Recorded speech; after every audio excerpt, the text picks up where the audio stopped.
कांग्रेस के वरिष्ठ नेता शशि थरूर अब बगावत के मूड में दिख रहे हैं। शशि थरूर की बगावत कांग्रेस को बहुत महंगी पड़ेगी और अब कांग्रेस केरल में सत्ता में शायद ही आ पाए, क्योंकि कांग्रेस का जो इतिहास हम देखें तो कांग्रेस अपनी गलतियों से सीखती नहीं है, बल्कि वही गलती बार बार दोहराती रहती है। इसीलिए राज्य दर राज्य कांग्रेस हारती रहती है। नमस्कार, संजय एक्सप्रेस न्यूज में मैं आपका स्वागत करता हूं। आपसे थोड़ा सा निवेदन है कि चैनल को सब्सक्राइब कर बेल आइकन प्रेस करें, वीडियो को लाइक एवं शेयर अवश्य करें। वीडियो के बारे में आपकी राय क्या है ये भी कमेंट्स बॉक्स में दें, और केरल में आपको लगता है कि अगली सरकार किसकी बनेगी ये भी ज़रूर बताएं। केरल में इस समय CPIM के गठबंधन वाली सरकार है, यानी कि LDF की सरकार है। केरल के मुख्यमंत्री पिनासाई विजयन हैं और 2026 में 140 सदस्यीय केरल विधानसभा चुनाव के लिए चुनाव होंगे। उससे पहले कांग्रेस में भगदड़ मची है और कांग्रेस के कई नेता बगावत की मूड में हैं। कांग्रेस के वरिष्ठ नेता शशि थरूर की बगावत साफ साफ नजर आ रही है। शशि थरूर का पीयूष गोयल के साथ में फोटो खिंचवाना, तारीफ करना, प्रधानमंत्री नरेंद्र मोदी की तारीफ करना, ये सब चीज़ें एक एक कर कर इनको जोड़ के देखें तो ये निश्चित हो गया है कि शशि थरूर अब कांग्रेस छोड़कर भाजपा में जा रहे हैं। शशि थरूर के कांग्रेस छोड़कर भाजपा में जाने से केरल में कांग्रेस की संभावना पर बुरा असर पड़ेगा। अभी तक हम कांग्रेस का इतिहास देखें तो कांग्रेस ने अपनी गलतियों से महाराष्ट्र खोया, फिर हरियाणा खोया, दिल्ली में तो पिछले काफ़ी सालों से उसको 0 ही मिल रहा है। अब वो अपनी गलती से केरल में भी अगला चुनाव हारेगी, क्योंकि केरल में अभी तक का जो केरल का इतिहास रहा है उसमें एक बार लेफ्ट वाले गठबंधन यानी कि LDF की और एक बार UDF की सरकार बनती रही है। लेकिन अब कांग्रेस के नेतृत्व वाली UDF की सरकार शायद ना बन पाए। ऐसा हम इसलिए कह रहे हैं कि कांग्रेस के में इस समय कांग्रेस की जो केरल इकाई में असंतोष चरम सीमा पर है और उनके असंतोष का जो प्रदर्शन है वो शशि थरूर बखूबी कर रहे हैं।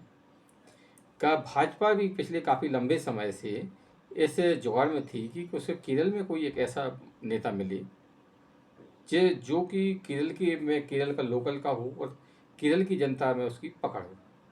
और शशि थरूर अगर पार्टी बदल कर यानी कांग्रेस छोड़कर भाजपा में आते हैं तो कांग्रेस को तो शशि थरूर के जाने से नुकसान होना तय है और भाजपा को शशि थरूर के आने से केरल में मजबूती मिलेगी।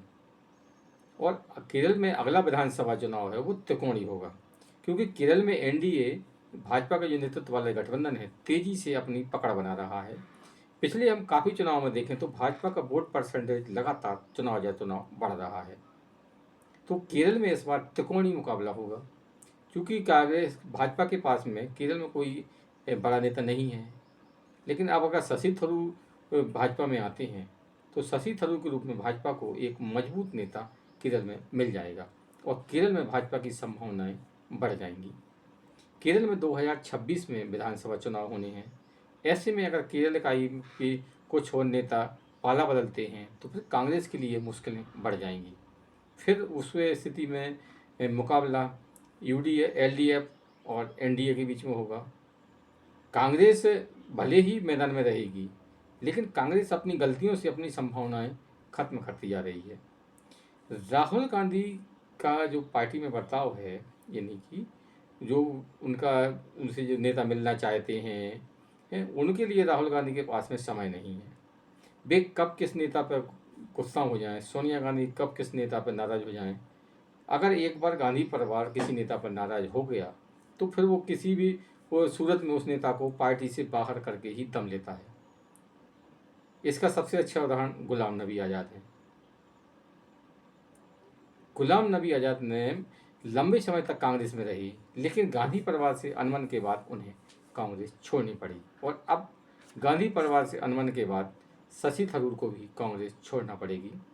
इसके पहले वे सिंधिया ज्योतिराज सिंधिया भी गांधी परिवार से अनबन के बाद में उन्हें पार्टी छोड़ना पड़ी थी।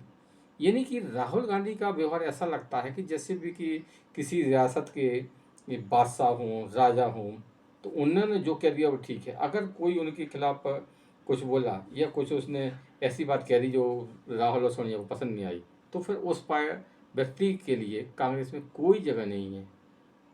भले ही इससे पार्टी का कुछ भी हो जाए, पार्टी का कबाड़ा हो जाए, पार्टी हार जाए कुछ, लेकिन गांधी परिवार को कांग्रेस में तो अपनी बादशाहत चाहिए। और अगर ऐसी ही बादशाहत गांधी परिवार अपनी कांग्रेस में खोजता रहा, तो एक दिन कांग्रेस को खत्म होने से कोई नहीं रोक सकता।